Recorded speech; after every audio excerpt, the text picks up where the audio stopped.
Hey hi hello this is அபியுடன் பேசலாம் வாங்க. குலதெய்வம் கோவில் மினி விளாக் பார்க்கலாமா?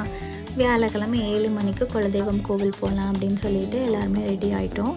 நான், என் பையன், அத்தை, மாமா 4 பேரும் போகலாம் அப்படின்னு சொல்லிட்டு கிளம்பிட்டோம். எங்களோட வீட்டிலருந்து 40 நிமிஷம் ஆகும் குலதெய்வம் கோவில் போகிறதுக்கு. நத்தக்காடையூர் வழியாக பழையக்கோட்டை போகணும். பழையக்கோட்டையில் இருக்கிற ஸ்ரீ ஆனூர் அம்மன் கோவில் தான் எங்களோட குலதெய்வம் கோவில். வருஷம் யுகாதி டைமில் தான் பொங்கல் திருவிழா, தேர் திருவிழா இது எல்லாமே வரும்.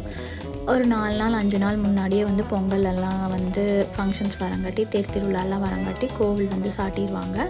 அதுக்கப்புறம் பார்த்திங்கன்னா வியாழக்கிழமை தீர்த்தம்லாம் எடுத்துகிட்டு வருவாங்க. எடுத்துகிட்டு ஒரு இடத்துல வச்சுருவாங்க. சாமியெல்லாம் ஆடிட்டு அருள்வாக்கெல்லாம் சொன்னதுக்கப்புறமா அம்மை அழைச்சிட்டு வருவாங்க. அம்மை அழைச்சிட்டு வரும்போது தீர்த்தக்குடம் எடுத்துகிட்டு கோவிலில் வச்சுட்டு, தீர்த்தக்குடம் எடுத்துகிட்டு வந்தவங்க எல்லாம் அன்னதானம் சாப்பிட வருவாங்க. அதுக்கு முன்னாடி தீர்த்தக்குடம் எடுத்தவங்க சாப்பிட மாட்டாங்க. கோவிலில் தீர்த்தத்தை வச்சுட்டு தான் சாப்பிடுவாங்க. கோவில் பார்த்திங்கன்னா அழகாக நீட்டாக பசுமையாக இருக்கும். மரங்கள் செடிகள்லாம் இருக்கும்.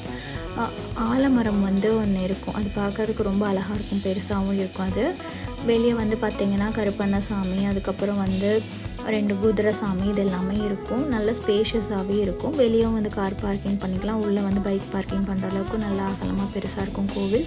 கோவில் எப்போவுமே சுத்தமாக நீட்டாக நல்லா மெயின்டைன் பண்ணியிருப்பாங்க. விசேஷ டைமில் மட்டும் இல்லாமல் எல்லா டைம்லேயுமே மோஸ்ட்லி நல்லா அழகாக வெல் மெயின்டைன்டாக தான் வச்சுருப்பாங்க.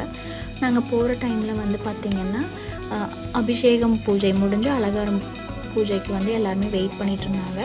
கோவிலுக்குள்ளே பார்த்திங்கன்னா கொடிமரம் இருக்கும். கொடியேற்றமெல்லாம் பண்ணுவாங்க. அது எல்லாமே இந்த பொங்கல் திருவிழா டைமில் நடக்கும். கோவிலுக்குள்ளே என்னென்ன சாமி இருக்குன்னு பார்த்திங்கன்னா நந்தி இருக்கும் எப்பவும் போல். அதுக்கப்புறம் நவகிரகம், நெக்ஸ்ட் பார்த்திங்கன்னா ஐயப்பன் கோவில், அதுக்கப்புறம் முருகர் சாமி, அதுக்கப்புறம் பிள்ளையார், இது எல்லாமே இருக்கும் சாமி. இந்த சாமிஸ் எல்லாம் கோவில் சுற்றி இருக்கும். அதுக்கப்புறம் ஆனூரம்மன் உள்ள மெயின் கருவறையிலையும் இருக்கும். அதுக்கப்புறம் வெளியவும் வச்சுருப்பாங்க. இதெல்லாம் சுற்றி சாமி கும்பிட்டு நெக்ஸ்ட் பார்த்திங்கன்னா தேர் வெள்ளிக்கிழமை இருப்பாங்க. அந்த தேர் வச்சுருந்தாங்க. அதையும் பார்த்துட்டு எல்லாம் ஃபோட்டோஸ் வீடியோஸ்லாம் எடுத்துகிட்டு மணி 8:15 ஆயிடுச்சு. சரி போய் சாப்பிட்லாம் அப்படின்னு சொல்லிட்டு கிளம்பிட்டோம். அங்கேயே அன்னதானம் போடுறாங்கன்னு சொல்லிட்டு சாப்பிட போகலான்னு கிளம்பிட்டோம். ஃபோட்டோஸ் வீடியோஸ் அதிகமாக என்னால் கருவறைக்குள்ளே எடுக்காதுங்காட்டி சும்மா மேலோட்டமாக எடுத்திருந்தேன். அன்னதானமுக்கு எல்லா மக்களும் உள்ளூர் மக்கள், அதுக்கப்புறம் குளத்துக்காரங்க, இந்த மாதிரி யாருக்கெல்லாம் ஸ்பான்சர் பண்ண முடியுதோ அவங்கெல்லாம் ஸ்பான்சர் பண்ணுவாங்க. நாங்களும் வருஷம் எங்களால் முடிகிற அமௌண்ட் நாங்கள் கொடுப்போம். அன்னதானம் எப்பவுமே க்யூவில் தான் போகும். சண்டையெல்லாம் கட்டிக்காமல் இடிச்சிக்காமல் போடுவாங்க. ஃபஸ்ட் டைம் சாப்பாடு வாங்கிட்டு நெக்ஸ்ட் நம்ம சாப்பாடு, குழம்பு, ரசம், மோர் இந்த மாதிரிலாம் வாங்கிக்கலாம்.